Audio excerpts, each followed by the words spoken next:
A cruz de Cristo.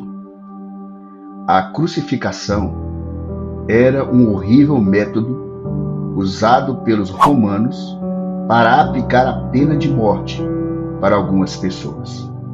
Somente os piores criminosos eram condenados à cruz. Os próprios romanos, um povo implacável, aboliram a crucificação por considerarem que era uma prática cruel.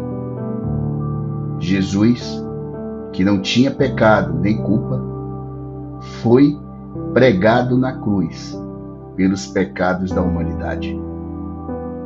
O seu ato sacrificial e substitutivo, ele redimiu o ser humano da sua própria natureza pecaminosa que todos nós temos.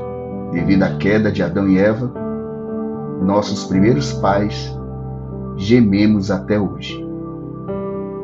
O apóstolo Paulo explica isso em Romanos, capítulo 8, versos 19 a 22, quando nos diz: a ardente expectativa da criação aguarda a revelação dos filhos de Deus, pois a criação está sujeita à vaidade, não voluntariamente, mas por causa daquele que a sujeitou, na esperança de que a própria criação será redimida do cativeiro da corrupção, para a liberdade da glória dos filhos de Deus.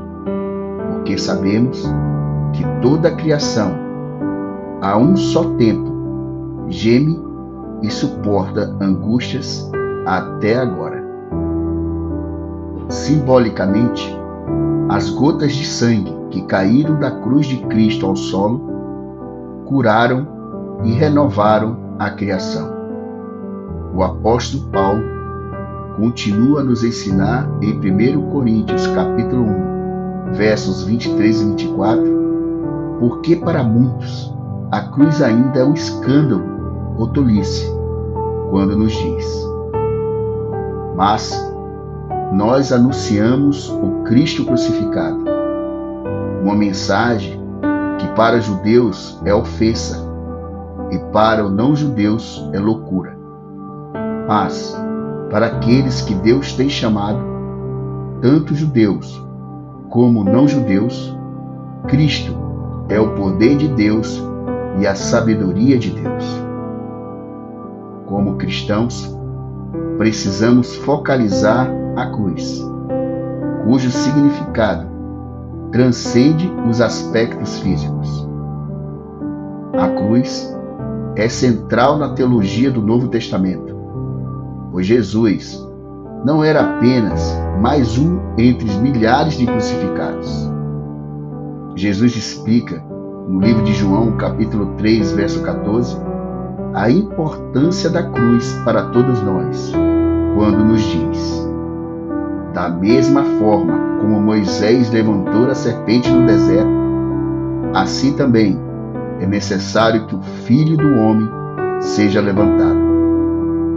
A morte de Cristo foi a morte do pecado e da própria morte, pois o pecado nos leva à morte eterna. Na cruz, do ponto de vista legal, tudo que estava errado foi consertado. Jesus continua a nos ensinar no livro de João, capítulo 12, verso 32, acerca da sua cruz, dizendo: mas eu, quando for levantado da terra, atrairei todos a mim. A cruz explica todas as coisas e revela o caminho da glória, para que todos nós pudéssemos contemplá-la por um ângulo novo, isto é, aceitar a Cristo da cruz e sermos salvos. Pela morte de Cristo na cruz, todos aqueles que creem podem ter vida eterna. Pense nisso.